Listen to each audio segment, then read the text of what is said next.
Bonjour, bienvenue pour une petite info locale. Aujourd'hui, nous allons nous intéresser au sort d'un de nos compatriotes. Un ami du quartier qui restaure l'ancienne maison Bénézette. Merde, j'ai pas mes lunettes loupe.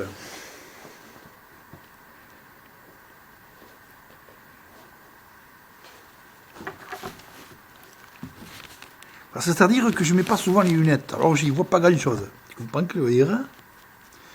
Je ne vois pas trop qui je croise dans la rue.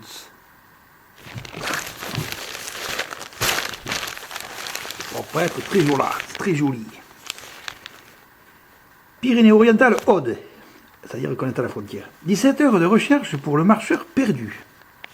De gros moyens ont été engagés toute la nuit du dimanche 19 au lundi 20 avril sur la commune d'Embrest et Castelmort pour rechercher un sexagénaire.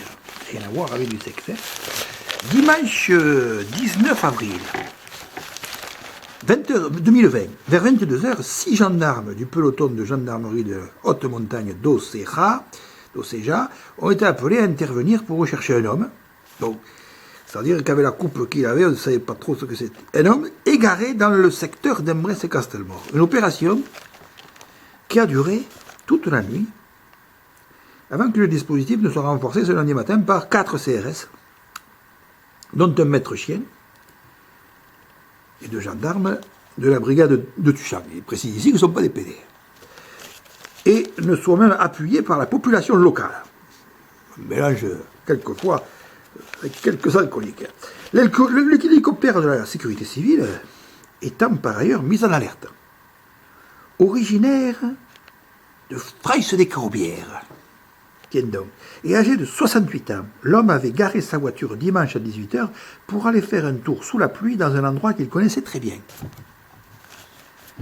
Or, perdu dans le noir, un peu comme s'il était au milieu de l'Afrique, le gars, c'est lui-même qui a appelé les gendarmes, mais son téléphone est très rapidement tombé en panne de batterie.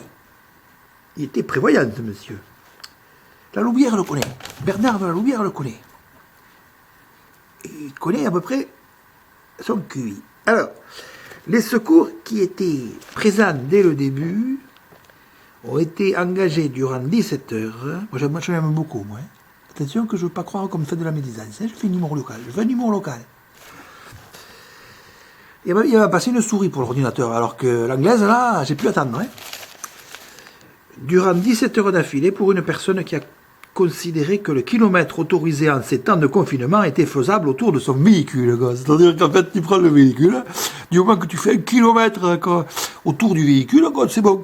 Tu peux aller jusqu'en Espagne. Non. Il n'avait pas compris, non.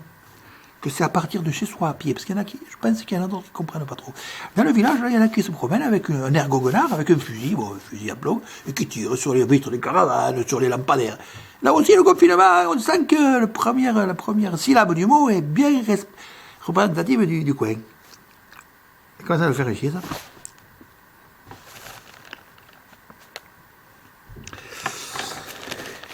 Et a expliqué le capitaine Étienne Roland, un ancien homosexuel, commandant du peloton de gendarmerie de haute montagne d'Oceja. Le sexagénaire a été retrouvé lundi vers 11h, indemne, mais marqué psychologiquement.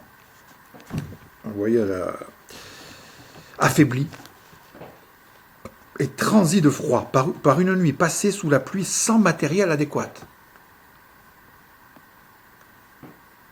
Je donne un coup de fil. Non, mais je donne un coup de fil. Oui, bonjour madame. Monsieur, pardon. Les archives départementales, hein? Oui, je voulais savoir si dans les ancêtres d'Alfred Einstein, il y en avait de Fraisse. Non? Vous me répondez comme ça, du tout, ça va me vérifier. Ça alors. Alors, je recommence. Si l'intervention paraissait simple au début, avec la perte du contact téléphonique, c'est devenu une grosse opération qui a demandé énormément de travail sur place, d'autant qu'avec le mauvais temps, l'hélicoptère n'a pu décoller. Ajoute le commandant. J'aurais préféré peut-être l'époque où il allait à la frontière espagnole. Verbalisé à cette heure-là, verbalisé à hauteur de 135 €. C'est vrai que quand tu retrouves un mec, il est pratiquement mort, tu lui fous l'amende, ça aide. Soit ça l'achève, soit il rajatte. verbalisé à la hauteur de 135 € pour non-respect du confinement, le randonneur aurait estimé être dans son bon droit, cette heure de sport étant un dû, et a contesté son amende. Il y a des trucs, des fois je bug, il y est. Heureusement que Claude Beau arrive dans ma tête, et du coup je vais mieux. En cette période de confinement, il est autorisé un déplacement bref, lié à l'activité physique. Bon, par exemple, si tu ne peux pas péter chez toi, parce qu'il y a du monde des fois, si tu n'es pas tout seul, d'une heure quotidienne dans un rayon maximal d'1 kilomètre autour du domicile. À moins que tu aies un domicile qui roule. Attention, là, je ne vais pas donner les idées, parce que non pas de son véhicule, au risque de mobiliser des moyens déjà largement occupés sur la crise sanitaire.